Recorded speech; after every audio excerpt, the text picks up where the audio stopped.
So the Gemara, that's what we were doing yesterday. And that last piece the Gemara wanted to say is that, good morning, that there's something called an in-between stage. It's not mandatory based on the law of the lulav and it's not a mandatory law based on the form species. That, like we have certain special laws by the four species, like Succah, right? Succah has certain laws, has to be detached, can't be attached to the ground. We have certain laws of a sukkah. There has to be 3 walls, maybe, to a sukkah. There's certain laws that are unique and specific laws in order for a sukkah to be kosher, or whether there's certain laws of a hadassim and aravot. There's a certain size of hadassim.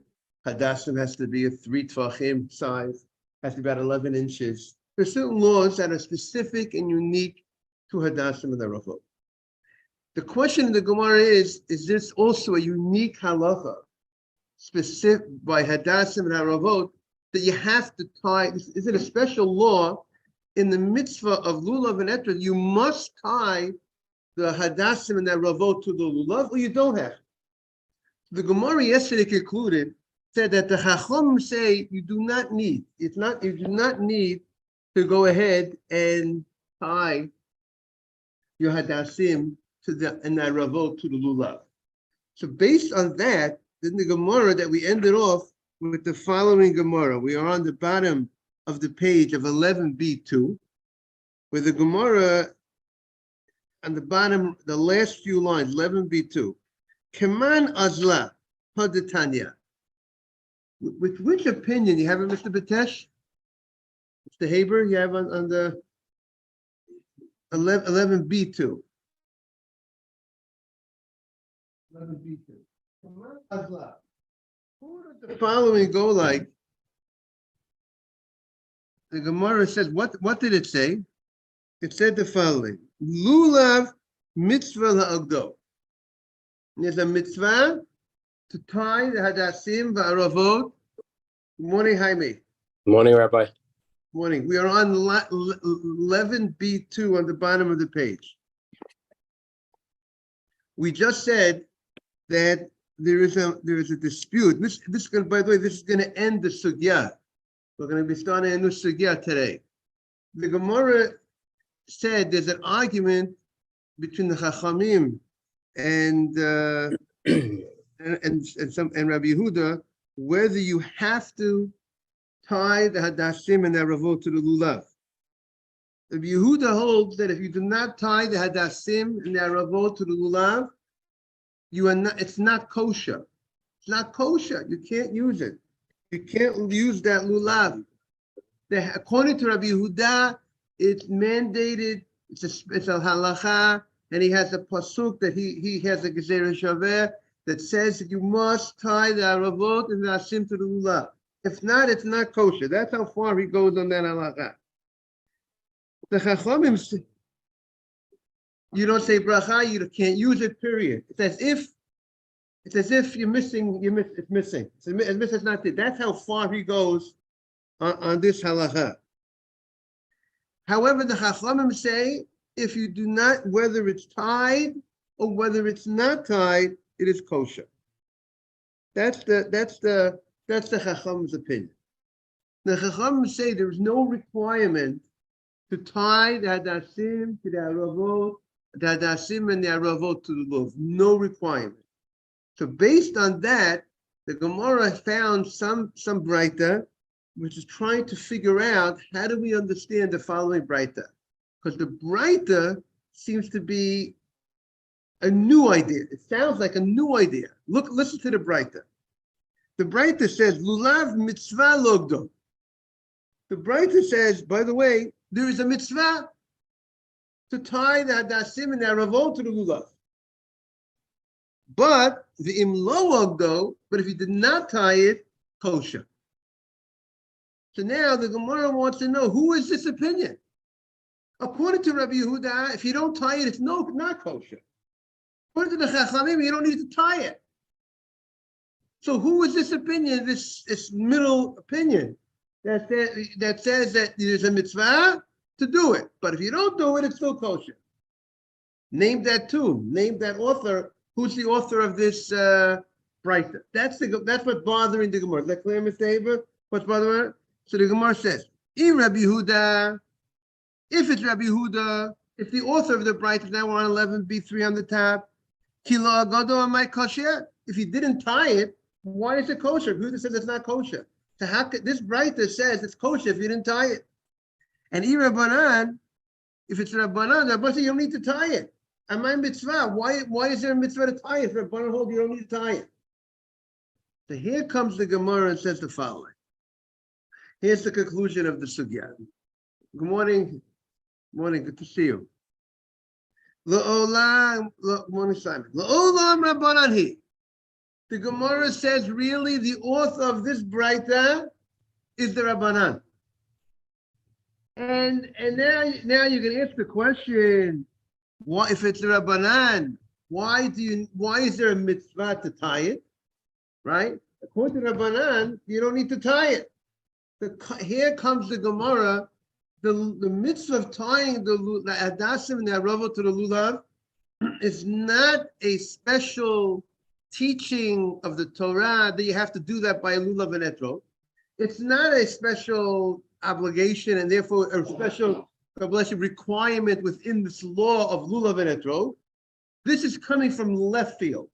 It's a left field mitzvah. What do I mean by left field mitzvah? Because there's a general mitzvah, nothing to do specifically for Lulav and Etro Hadas Ravot. It's a mitzvah that applies for all mitzvah and applies to Lulav and Etro Hadas Ravot, just like any other mitzvah. What is this mitzvah? Called Hidur mitzvah, beautifying a mitzvah. There's a mitzvah to beautify a mitzvah. There's a mitzvah to do the mitzvah in a beautiful way. Every mitzvah, you have this mitzvah to do in a beautiful way. That's called Hidur mitzvah, right? Mahadrin, you have a beautiful etro, a beautiful tzitzit, beautiful mezuzah, beautiful sefer Torah. You have a Megillah. You have a nice case for the Megillah. Whatever a beautiful menorah. All mitzvah, right? Mitzvah. Every mitzvah is a special concept to beautify the mitzvah. And that's the mitzvah over here. What we're saying that you have to find that Ravot and Dasim pointed to Chachamim.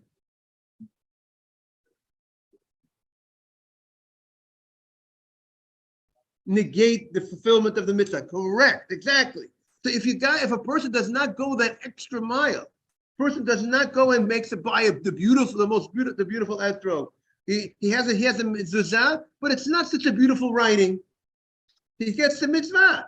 It's still a mitzvah as long as it filled the basic halachot, the mezuzah. But it wasn't beautiful. You have hadassim and you have a ravot. Doesn't disqualify. So that's what the Gemara says, and that is this why there's a mitzvah. And that's why we actually today, why we tie it together, or however you connect the hadassim and the ravot to the lulav, is all about beautification. And you have it together, it's beautiful. You should know that this concept of a mitzvah to beautify a mitzvah there's a discussion in the commentaries. Is this a rabbinic mitzvah that the rabbis told us that you should go ahead and every mitzvah you should beautify? Or is this mitzvah a biblical mitzvah? That means there's a mitzvah to beautify the Torah, there's a Torah law to beautify a mitzvah. If you don't beautify the mitzvah, you still get credit. Like, for instance, there's a mitzvah to pray with all your heart. But if you don't pray with all your heart, you still get the mitzvah. But you missed out, and you're still supposed to pray with all your heart. But is there a mitzvah from the Torah that teaches you that you need to go ahead and beautify every mitzvah? Is this a biblical mitzvah or is it a rabbinic mitzvah? So that's a matter of discussion. The Gemara brings a biblical source for a source from the Torah that teaches you to beautify a mitzvah. But the question is that pasuk, is that just a it's alluding to the concept, or is it actually this is actually a source to tell us this, that you have to do this, or you're supposed to do this? So that's what the Gemara is going to say. What's the pasuk? Zeh keli va'anvehu. This is my God. This is what the Jewish people said at Yam Suf by the splitting of the sea. When they sang the song, that's what we're going to say today in Oz Yashir Moshe. We're going to say in the Shachrit by Oz Yashir. They say keli va'anvehu alakei aviv aramenu Hashem yishmachama Hashem shemo. This they said, this is my God, and I will beautify him. What does it mean you will beautify him? What does it mean I will beautify him? So the way the Gemara is saying, it's alluding to the idea, is beautifying the mitzvot. When you're beautifying the mitzvot, that's the way. So let's see what the Gemara said. The Olam Rabbanan on the top of the page. Really, it's the Rabbanan. Umishum shenema, because the pasuk says, "Zeh keli va'anvehu." This is my God, and I will glorify him. So what? So we could say included in that is hitna'a lefanav b'mitzvot. Beautify yourself in front of Hashem by the way you fulfill the mitzvot. And when you do the mitzvot in a beautiful manner, that's the glorifying Hashem. And the idea is when you bundle the hadassim and the aravot together with the lulav, that's a beautification of the mitzvah. Okay. Now we're going to continuing in the Gemara. Now we're getting to a new point. Zeh HaKlal. The Gemara now is going back from the Mishnah. This is a quote from the Mishnah. Kol davar shemakabel tumah. We said in the Mishnah that anything that is susceptible to tumah is not fit to use as schach. That's why the type of items that we use for schach is like bamboo, reeds, these things, branches. These things are not able to receive tumah. These things, you want to say hello to welcome Morris. These things are not susceptible of receiving tumah because of the nature of branches. It's not something of significance. It's not something that, it's not a utensil. It's not food. There's only certain things that have the ability to be susceptible, to have the possibility of contracting tumah. And there's certain things that cannot contract tumah. So Rashi says, utensils, food, drink, a person. These are some of those are some of the situations where a person could contract tumah. A person comes in contact with a dead body, touch a dead animal, or food, or utensil, but something which is not a utensil, and not a food, and not a drink. So that's not susceptible to becoming tumah. And that is the item that you need to use for schach. It's a very specific, the Torah is very specific on the item that it requires to be used for schach. Good morning, Mr. Silverman. Good morning, Rabbi. And the item that the Torah says cannot contract tumah. The other thing the Gemara said, that it also has to come from the ground. Even if you have an item that doesn't receive tumah, but if it does not come from the ground, it will not be kosher for schach. It has to have come from the ground. Those are the two basic laws for the schach to be kosher. Okay, we are on 11 Yud Aleph on the base. Yud Aleph on the base 11b. We're now discussing, the Gemara wants to know what is the source for the laws of the Mishnah. The Mishnah stated the law. The law is that schach has to come from the ground, has to originate from the ground. We said there's another law, it has to be detached from the ground. But the Gemara is now focusing on how do we know it has to come from the ground, originate from the ground, and how do we know that it cannot be susceptible to tumah? There are many things that come from the ground that are susceptible to tumah. Food comes from the ground, is susceptible to tumah. You can't use food. You can't go ahead and put your ceiling, make a ceiling of oranges or apples, and make that your schach. You can't do that. So now the Gemara wants to know, what is the source for this halacha? So the Gemara says like this: Minahane mile. Now, a little background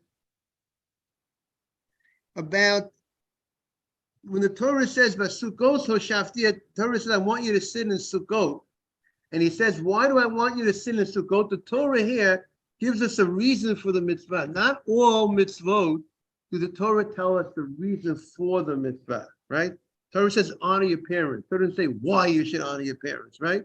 You could figure it out. You can on your own maybe why you should honor your parents. But here the Torah says, I want you to sit in a sukkah. Why? Ki basukot hoshafti es bnei Yisrael. When I took you out of Egypt, I placed you in huts. Or that's one way to translate the pasuk. Or the other way to translate the pasuk, Ki basukot hoshafti, I placed you to a cloud of glory that protected you.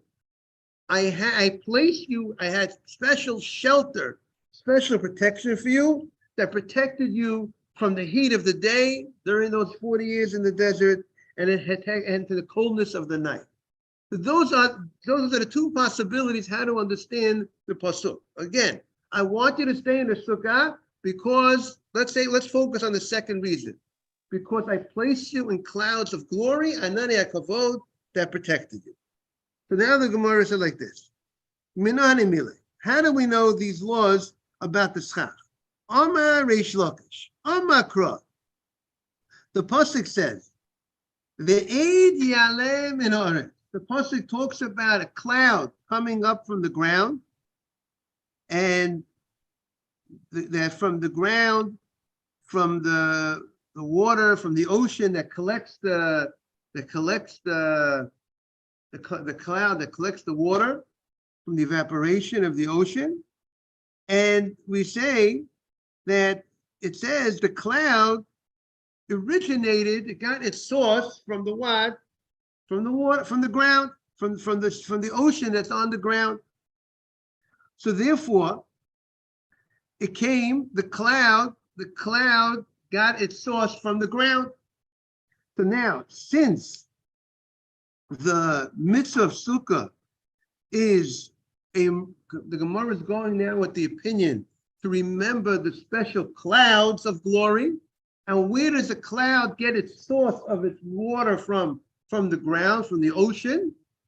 So too, the schach has to be similar to these clouds of glory. The schach, the type of material used for the schach, the Gemara is suggesting at this point, needs to be similar to the clouds of glory which we are commemorating that protected the Jewish people. So just like the clouds, its source is from the ground, so too you also have to come from the ground, the schach. And also, ma'e davar she'ena mekabel tumah, contamination is only subject by a person, by utensils, food, but a cloud is nothing. A cloud doesn't fit into any of these categories. A cloud therefore it has to be similar to the cloud. It can't be something that's mekabel tumah. The cloud doesn't receive tumah, and therefore the type of thing that you're using for schach has to be also not from the items the same way the cloud is an item that's not receiving tumah, so too the schach has to resemble the cloud. It has to be made from material that is not susceptible to what? To tumah. Ma'e davar she'ein mekabel tumah, just like a cloud is something that doesn't receive tumah, v'gidulo min haaretz, and it emanated from the ground, it came from the ground. Af sukkah. A sukkah also has to have these two similarities to the cloud. Davar she'ein mekabel tumah, it should not be able to accept tumah, and also v'gidulo min haaretz, that it comes from the ground. That is the Gemara's suggestion. That is Reish Lakish's suggestion for the ruling, for the law of the Mishnah. That is the source. He's connecting it to the clouds of glory. So the Gemara says, now this reason will only, the Gemara says, okay, that's only good if the point of the Sukkah is to remember the cloud. If it's to remember the cloud, so you made a good case. But according to the other opinion, that the Sukkah is not about remembering the clouds of glory. The Sukkah is remembering that we lived in huts. So based on that, how do you know that has to come from the ground, not except Tumah? You don't have the clouds to use as a source. That is the Gemara's question. Hanicha, is it clear, everybody? We got everybody on board? Just to bring everybody up to date. The Mishnah stated 2 laws. The schach has to come from the ground. Good morning, Jay, good to see you. The schach has to come from the ground, and it has to be something that doesn't receive tumah. And the Gemara said, where do you know that from? So Rish Lakish says, you know where I know it from? Because since Sukkah is commemorating the clouds of protection, just like clouds don't receive tumah, clouds get a source from the ground, so too it has to be similar to the cloud, and therefore you can't receive tumah, and it has to come from the ground. But the Gemara says that's only if we're commemorating the cloud. But if the sukkah is commemorating the fact that we lived in a hut, so then you don't have that as a source. Now, Ramosha Feinstein asked the question, what's according to the opinion that says that we sit in the sukkah to commemorate the clouds of glory that protected us from the heat of the day and the coldness of the night? I understand why the Torah should tell us, I want you to live in a sukkah to remember the miracle. But the question is, to sit in a sukkah because they lived in a hut? What is that? What do we commemorate? What is that? What is the significance that they lived in a hut? On the Lower East Side, there's a tenement museum. You want to see how they lived? And you want to go ahead and live there? Would you say we should live there because they lived in such a place? What would be the reason for the Torah telling us such a thing? Some commentators say because the hut is such a temporary dwelling, it symbolizes the challenges that the Jewish people had. Naturally, for 40 years, to have so many millions of people with so many children living in such conditions, that is the miracle. The hut represents the unusual type of living that they had, which would not make sense to make it in a natural way. And that's why we're living in a hut. You're feeling the miracle. Let's say I'm not sure exactly what type of hut. It sounds like a regular. It was a hut that's called the Sukkah. We have to see what's called the Sukkah, which we understand that the Sukkah is something that's the morning that protects you from the heat of the day. That's a lot of the hut. But Ramosha says a different answer. He says that a Sukkah is a temporary dwelling. A hut is a temporary dwelling. And one of the big messages of Sukkah is you have to leave your permanent dwelling, go to a temporary dwelling, remember that this world is temporary. And that's the message of the hut. The hut, by commemorating the hut, the Jewish people saw that their existence, this was a total, and that would show them that this world is temporary. And that's a very important lesson, especially coming off of the Sukkot is a time of gathering and all the grain. It's called the Chag HaAsif. You have all the money in the bank after you worked hard. Now you got everything in. That you might come to forget about Hashem. You might come to think that this world is permanent.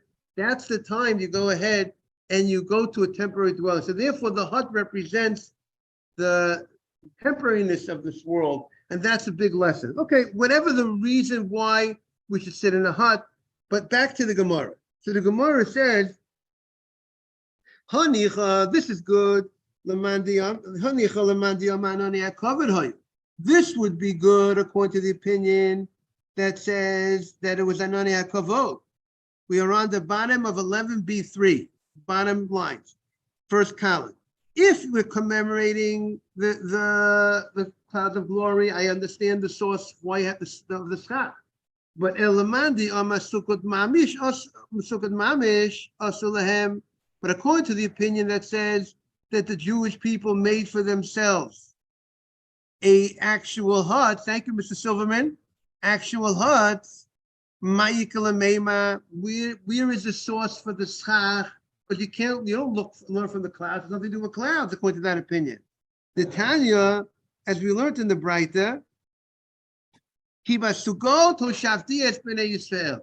The person says, I want you to stay in the Sukkah because in Sukkot I placed the Jewish people. What does the pasuk mean? I placed them in Sukkot. Anane hakovid hoyu. These Sukkot were really not huts. These were clouds of glory that protected them by day and by night, by the heat and the coldness. Divrei Rabbi Eliezer.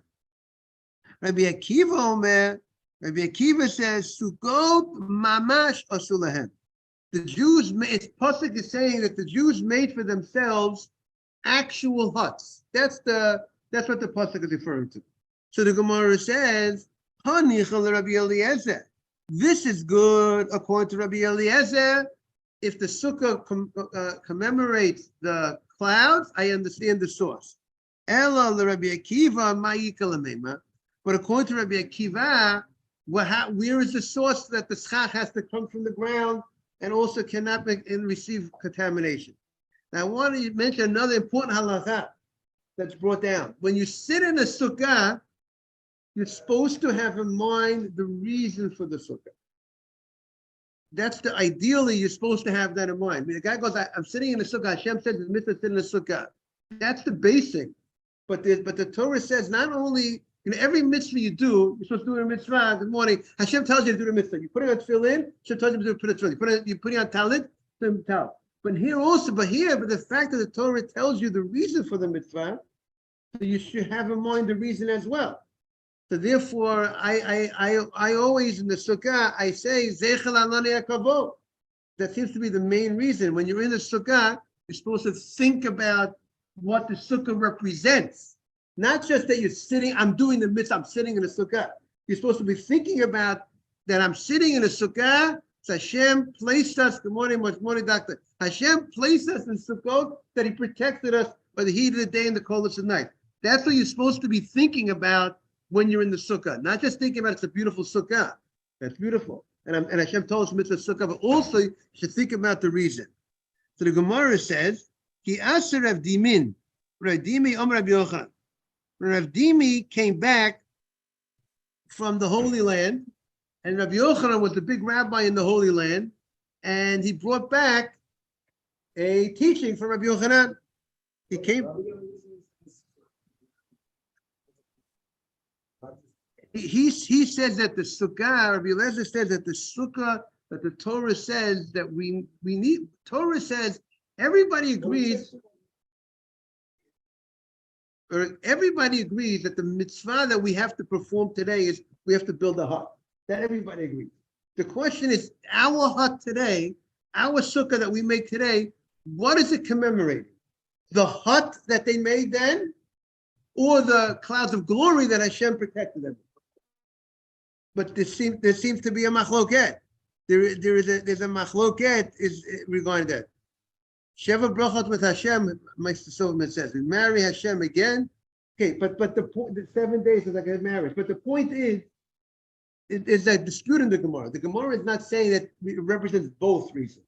The Gemara says it's either this is the reason or that is the reason. There is a split of opinion. It's why are we sitting in the sukkah? What are we commemorating? The actual hut or commemorating the clouds of glory?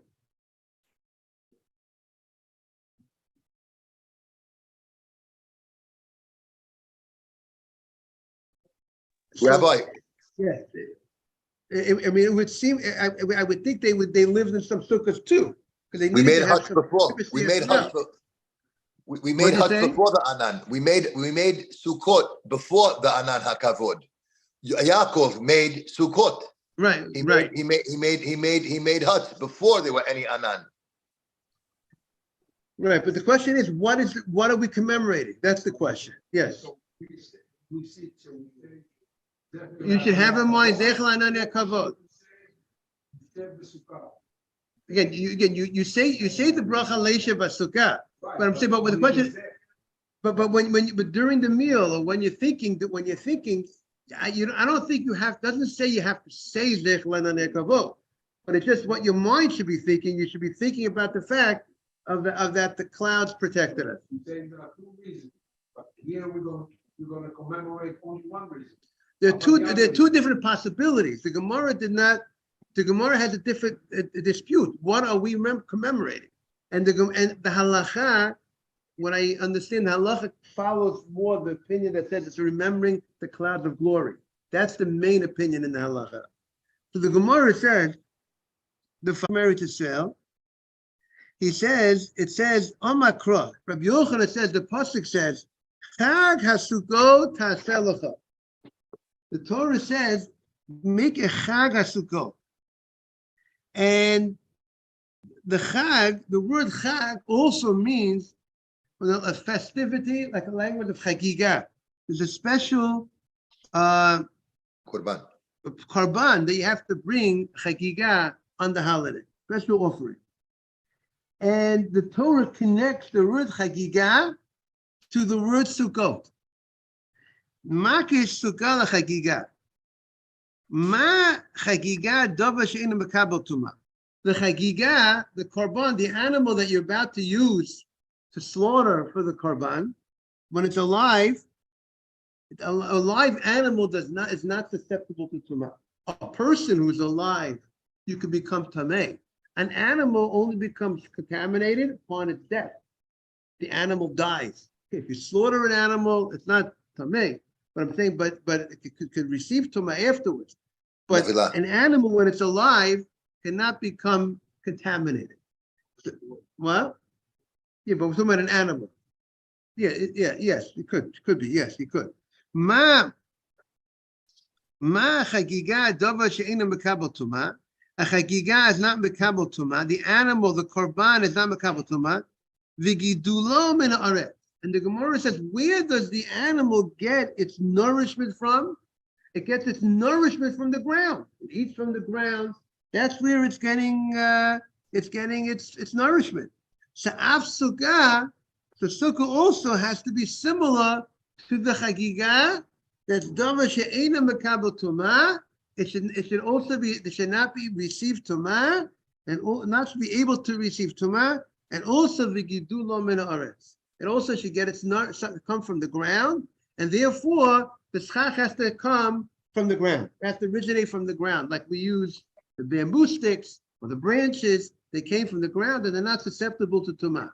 That's how he is comparing the sukkah, but in fact the Torah connects the dots, connects the sukkah, which we know the main focus of the word sukkah from the word schach, is the idea of covering. So the word, when the Torah connects the word sukkot to chagigah, just like, so therefore we're referring to the schach, that the schach has to be similar, and therefore that is the source for the schach has to come from the ground and also not receive tumah.